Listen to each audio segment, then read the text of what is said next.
My brother's wedding was the last time I saw my family. Not because I chose to leave.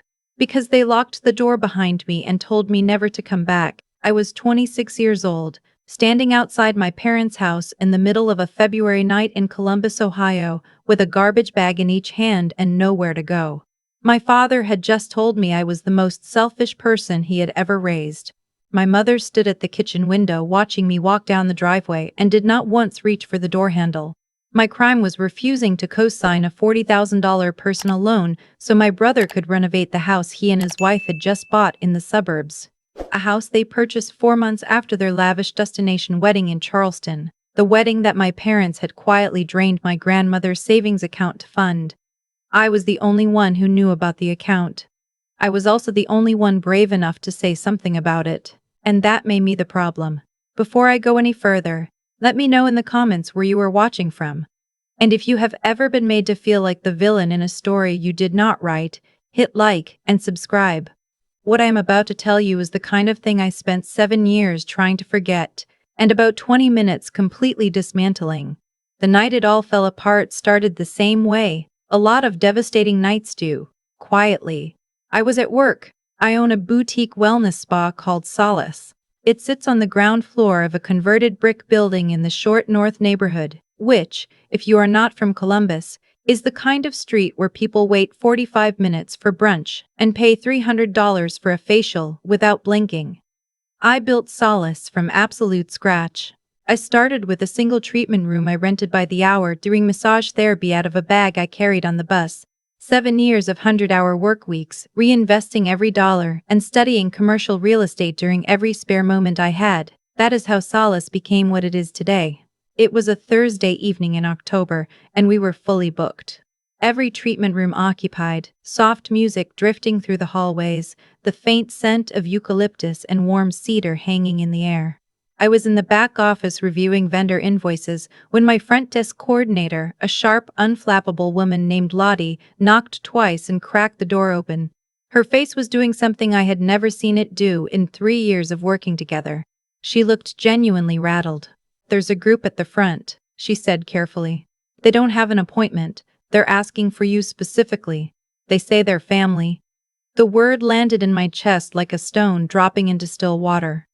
I set down my pen, I took one slow breath, and then I walked out. My brother was standing in the middle of my reception lobby wearing a sport coat that still had the dry cleaning tag tucked into the sleeve. His wife was beside him, running her fingers along the edge of my reception desk like she was assessing the quality of the wood. My mother was a few steps behind them, clutching her handbag with both hands, wearing the expression she always wore when she was preparing to be reasonable at someone. And standing at the back, filling the doorway, was my father. 7 years. 7 years and not a birthday call, not a text, not a single word. My brother had gotten 2 promotions, his wife had had a baby I had never met, and my parents had apparently redecorated the living room twice, based on what I had seen when mutual friends posted photos at Christmas. They had lived an entire chapter of their lives and edited me completely out of the frame. And here they were in my lobby, looking at me like they were doing me a favor by showing up. My brother spoke first. He crossed his arms and looked around the space with a practiced nonchalance that I recognized immediately. It was the same look he used to give my childhood bedroom when he wanted something from it. "This place is smaller than I expected," he said. From the website it looked bigger. His wife nodded slowly, pressing her lips together. "The vibe is a little clinical, don't you think? I would have gone warmer. Maybe more earth tones. The lighting in here is really harsh." I looked at them. I kept my face completely neutral. I was 33 years old. I had spent years learning to do exactly that, keep my face neutral while my nervous system caught fire underneath. My father stepped forward from the doorway and placed a thick envelope on my reception desk with a flat, deliberate sound. "We need to talk," he said. Privately. He did not say hello. He did not say my name. He acted like the last 7 years were a minor scheduling conflict we were finally getting around to resolving. Inside that envelope was a legal document. I could tell by the weight of it, the way the paper was folded, the faint blue ink of what looked like a notary stamp visible through the edge of the envelope flap. I did not touch it yet. "We don't have private space available right now," I said. We're at full capacity. My brother's jaw tightened. This is important. So are my clients. My father's face went through a familiar sequence: surprise, irritation, the decision to escalate. I am not having this conversation in a waiting room, he said, his voice dropping to the register he used to use when I was 16 and had done something he considered beneath the family. I looked at Lottie, who was watching everything with her hands very still on the keyboard. I gave her a small nod. She immediately picked up the desk phone. Fine, I said to my father. I kept my voice completely even. Follow me. I led them down the hallway to the back of the building, past the treatment rooms, past the staff lounge, to a consultation room I used for new client intake. It had a round table, 4 chairs, a small couch, and a whiteboard on the wall that currently had a staff scheduling grid on it. Nothing about the room was designed to impress. It smelled like lavender and printer paper. I closed the door behind us and stood at the head of the table without sitting. My father opened the envelope and placed the document in front of me. I scanned the first page without picking it up. It was a partnership agreement. My name was already typed in the signature block at the bottom. The agreement proposed transferring a 40% equity stake in Solace to my brother, in exchange for what the document described as strategic business development and operational consultation services. There was a line item for a monthly consulting fee of $4,000, payable immediately upon signing. My mother reached across the table and touched the edge of the paper like it was something delicate. We just want to help, she said softly. Your brother has real business experience now. He's been managing a team of 14 people. He understands growth strategy. You've been running this place alone for so long, you don't have to keep doing everything by yourself. My brother's wife added without being asked. And honestly, the branding needs a refresh. The logo looks dated. I have a friend who does brand consulting. She could come in and 40%, I said. The room went quiet. You want 40% of my company, I said again, not as a question. My father nodded. It's a fair arrangement. Your brother would be an active partner. He would bring in new clients, handle corporate wellness accounts. Has he ever worked in wellness? I asked. He's a fast learner. Has he ever managed a service-based business? He managed a retail team for 3 years. This isn't retail. My father's posture shifted. I knew that shift. It was the moment he decided that the reasonable approach wasn't working and something harder was required. He leaned forward, both hands flat on the table. I also spoke with the building manager this week, he said. Raymond Webb. He and I are in the same civic association, known each other for years. I mentioned that there's been some concern from the neighboring tenants about noise levels on Thursday evenings. I felt something cold move through me. And he mentioned that your lease is up for renewal in 4 months. Said he's had several other businesses inquiring about this space, high-end retail, a restaurant group, more lucrative than a spa in terms of the rent they'd command. He paused. Let that sit. He mentioned he might not be inclined to renew unless the current tenant demonstrates a stronger long-term commitment to the building, financial stability, skin in the game, so to speak. My brother's wife looked down at the table. My mother folded her hands in her lap and studied the whiteboard. My brother watched me with the focused, slightly hungry expression of a person waiting to see what I would do. There it was. 7 years of silence, and the first thing they said to me was a threat wrapped in a lease renewal. My father tapped the partnership agreement. Sign this tonight and we move forward as a family. You get your lease secured. We get a stake in what you've built. Everyone wins. I looked at the document. I looked at my father's hands, still flat on the table, knuckles slightly white. I looked at my mother, who would not meet my eyes. I looked at my brother, who looked like he believed this was going to work. I took a long, slow breath. And then I said, "Can I offer you all something to drink? We have a lovely elderflower tea. It's one of our best sellers." My brother blinked. "What? Or sparkling water? I'll have Lottie bring it back. Please sit down. I want to make sure you're comfortable." I gestured to the chairs. This conversation deserves the right setting. Give me just a few minutes. I walked out of the consultation room, closed the door, and stood in the hallway for exactly 3 seconds.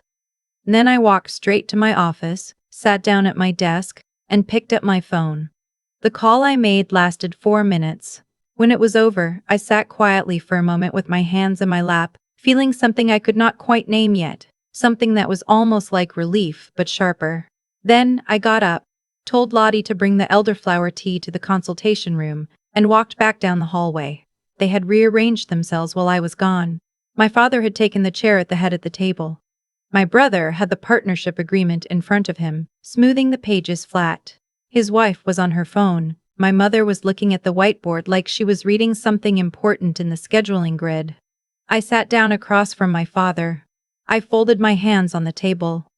I waited until Lottie had set down the tray and closed the door behind her. "So," my father said, picking up right where he left off. "The lease renewal. I spoke with Raymond Webb about 20 minutes before you arrived tonight," I said. My father paused. "He called me earlier this week to let me know he'd had an inquiry about the space. He wanted to give me first right of refusal." I picked up my tea. "We had a very pleasant conversation. He told me he's planning to retire in the next 2 years and that he'd been thinking about simplifying his portfolio." My brother frowned. "What does that mean?" "It means he's been quietly looking to sell several of his commercial properties," I said. "He didn't advertise it. He reached out to his existing tenants first as a courtesy before listing anything." I looked at my father. "I made an offer last Tuesday," I said. "Raymond accepted it Wednesday morning. The sale closed this afternoon. Which is why, when you called Raymond Webb this week to discuss noise complaints and lease renewals," I paused. "You were speaking with the former building owner. As of 3 o'clock today, the building you are currently sitting in belongs to me." The silence was different this time. It wasn't the silence of people waiting to speak. It was the silence of people whose footing had just disappeared. My brother set the partnership agreement down very slowly, like it had become something he wasn't sure he wanted to be holding. My father stared at me. The knuckles on his hands had gone from white to gray. He opened his mouth, closed it, looked at the document, looked back at me. "You're lying," he said. I reached into my blazer pocket and placed a single folded document on the table. "That's the deed," I said, "recorded this afternoon with the Franklin County Recorder's Office. My attorney can provide the full closing documents if you'd like to review them." My father unfolded the paper. I watched his eyes move across the page. I watched the moment he reached the owner name, my full legal name, clear and unambiguous, and I watched something happen to his face that I had genuinely never seen before. The authority drained out of it. Not slowly, not gracefully. Like a power outage. My brother's wife put her phone down. My mother made a small sound that wasn't quite a word. My brother pushed back from the table and stood up, as if standing would give him some advantage the chair wasn't providing. "Okay," he said, his voice measured in the way that people try to sound measured when they are not. "Okay, so you own the building. That doesn't change anything. Dad's relationship with Raymond was about the lease specifically, and that's now your responsibility as owner." "Yes," I said. "It is. So you can just renew your own lease. I can do whatever I choose to do with my building," I said simply, "including determining which tenants remain." That landed. My brother sat back down. My father had not stopped staring at the deed. He set it on the table, but his hand stayed on it, fingers spread, like he was trying to press it back into something it wasn't. "How?" he said. It wasn't quite a question. "The same way I built everything else," I said. "I worked, I saved, I learned. I made decisions that looked small at the time and paid off later. When Raymond told me he was open to offers, I had the capital ready. I didn't need a bank. I paid cash." "You don't have that kind of money," he said. "I do," I said. "I've had it for a while." He looked at me like he was seeing someone he didn't recognize in the face of someone he thought he knew completely. Which was, I suppose, accurate. "Why didn't you tell us?" my mother said. It came out almost like a plea. "We're your family. Why wouldn't you tell us you were doing this well?" I looked at her for a long moment. "You erased my number from your phone 7 years ago," I said. "After Dad told me to leave, I called the house 3 times from a payphone the next morning. Nobody answered. I left a voicemail on the 3rd call. You never called back. I sent a letter at Christmas that first year. You returned it unopened." Her face crumpled. I didn't tell you because you made it very clear you didn't want to hear from me, I said. And then I stopped wanting to tell you. The room went very still, and then my brother did something I had not anticipated. His wife reached over and put her hand on his arm, and he shook it off. Not roughly, just decisively. He looked at my father, and when he spoke, his voice had changed. The business tone was gone. What replaced it sounded tired. Dad, he said. This was your idea. I told you I didn't want to do this. My father turned to look at him. I told you back in September, my brother continued. I said she probably wouldn't go for it. I said it would backfire. You were the one who called Raymond. I didn't know you were going to threaten her lease. He paused. I didn't know that part. My father's jaw tightened. You were perfectly willing to take 40% of her company an hour ago. Because you said she'd be fine with it. You said she owed us. He pushed the partnership agreement toward the center of the table. She doesn't owe us anything. I know that. His wife looked at him with an expression I couldn't fully read. Then why are you here? I asked him. He was quiet for a moment. Because he's our father, he said. And I didn't know how to say no to him. I still don't, half the time. He looked at me. That's not an excuse, I know that. I studied my brother's face. He was 36 years old. He looked like our father around the jaw, and like our grandmother around the eyes. And for a second I saw the boy who used to share cereal with me on Saturday mornings watching cartoons before anyone else was awake. I had not thought about that boy in a very long time. I know, I said, which wasn't forgiveness. But it was something. My father, who had been quiet for longer than I had ever heard him be quiet, straightened in his chair. The authority had not fully returned to his face, but he was trying to rebuild it in real time, the way a person tries to reassemble something fragile after it's fallen. He picked up the partnership agreement and folded it once, sharply, like he was putting away a document that had never been the problem in the first place. This property transaction doesn't change the fundamental issue, he said. His voice was controlled. You've been running this business for 7 years without family support. That's fine, but you have an opportunity right now to grow it, and your brother is not going to become a 40% partner in my company, I said. Tonight or any other night. I am being clear, I said. Not loudly, not unkindly, just clearly. And I want to be clear about something else. I rested my hands flat on the table, the way I had watched my father do it his entire life. You came here tonight to leverage a lease renewal to pressure me into handing over nearly half of what I built. The building you plan to use as a threat is now mine.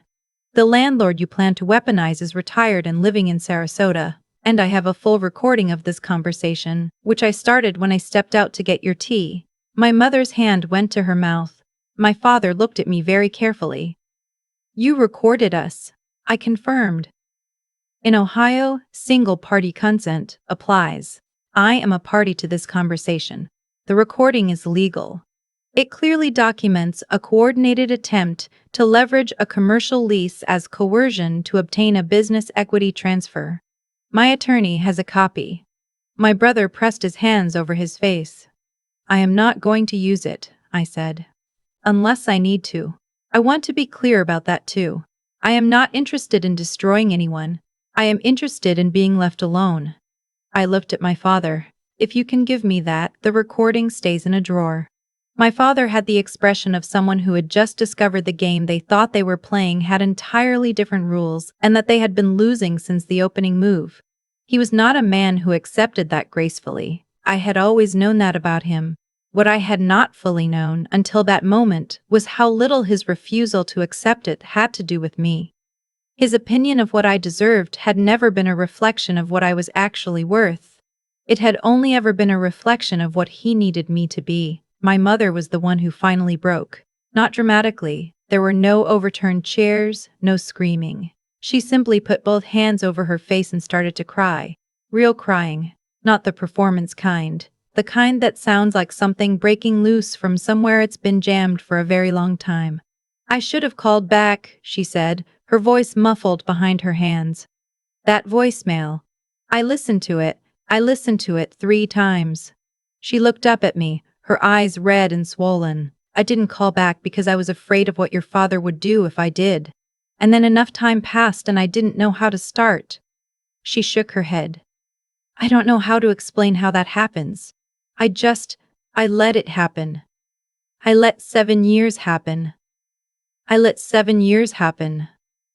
I looked at my mother for a long time. "I know," I said finally. "I know exactly how that happens," which wasn't absolution, but it was honest. I stood up from the table. I smoothed the front of my blazer. I picked up the deed, folded it, and put it back in my pocket. "I think we're finished for tonight," I said. "Lottie will show you out. The building is still open for business, obviously. My lease to myself is extremely favorable." A pause. "If either of you ever want to have a real conversation, not about equity, not about loans, not about what I owe, you know where to find me. The door isn't permanently closed, but I'm the one who decides if it opens." I looked at my brother last. He was still sitting, hands on the table, looking at the space where the partnership agreement had been. "The cereal thing," I said. He looked up at me, confused. "Saturday mornings. Lucky Charms. You always gave me the marshmallows out of your bowl." He stared at me. "I remembered that, all these years," I said. "I thought you should know." I walked out of the consultation room, closed the door softly behind me, and went back to work. The rest of that evening had a strange, crystalline quality to it. I floated through the closing routines on autopilot, checking out the last clients, reviewing the next day's bookings, locking the treatment room supply cabinets. Lottie stayed late without being asked. Which was the thing about Lottie, she always knew when staying late mattered. At some point she put a mug of tea on my desk and left without saying anything, and I sat there with my hands wrapped around it until it went cold. I kept waiting for the grief to arrive. That is the thing nobody tells you about confronting the people who raised you. You spend so long preparing for the fight that you forget to prepare for the aftermath. The fight was over. The building was mine. The recording was saved. Every card they had tried to play had turned out to already be in my hand. And yet I sat at my desk and thought about Lucky Charms and Saturday mornings in the particular way my brother used to use a spoon to scoop the marshmallows out of his bowl and drop them into mine without even being asked, without saying a word, just because he knew I liked them better. Family is strange. Toxic family is stranger still. Because the love and the damage come from the same people, and sometimes they come in the same gesture, and you spend years trying to figure out which one was real. I decided both were real. It didn't make the damage smaller, but it made the loss make sense. 3 months after that night, I signed a new tenant agreement with an organization called Threshold, a nonprofit that provided transitional housing and career counseling for women who had aged out of foster care. They needed a community space, somewhere warm, professional, visible, the kind of space that said you are worth taking seriously. The ground floor of my building had a suite that had been vacant since the previous tenant relocated. I leased it to them for $1 a year. The morning I handed Threshold's director the keys, she walked slowly through the empty suite, running her hand along the walls, standing in the middle of the main room, and just looking at the light coming through the windows. She turned to me and asked why I was doing it. A building like this, a space like this, in a neighborhood like this, why? Because 7 years ago, I said. I was standing on a sidewalk at midnight with a garbage bag and nowhere to go. And the thing that saved me wasn't money. It was one person who looked at me and said, "You're worth more than this situation." She nodded slowly.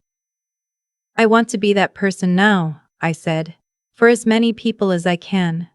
The space opened on a Tuesday in January. I walked past the windows that afternoon on my way back from a vendor meeting, and through the glass I could see a group of young women sitting around a long table, laptops open, a whiteboard covered in notes at the front of the room. One of them was laughing at something. The sound was muffled through the glass, but I could see it in her face, the particular quality of a laugh that comes when you are somewhere that feels safe. I kept walking. If you're watching this and you have been told by a parent, a sibling, anyone, that you don't deserve what you're building, I want to tell you something. Their certainty about your limits has everything to do with their fear, and nothing to do with your future. The person who threw you out cannot also be the authority on where you end up.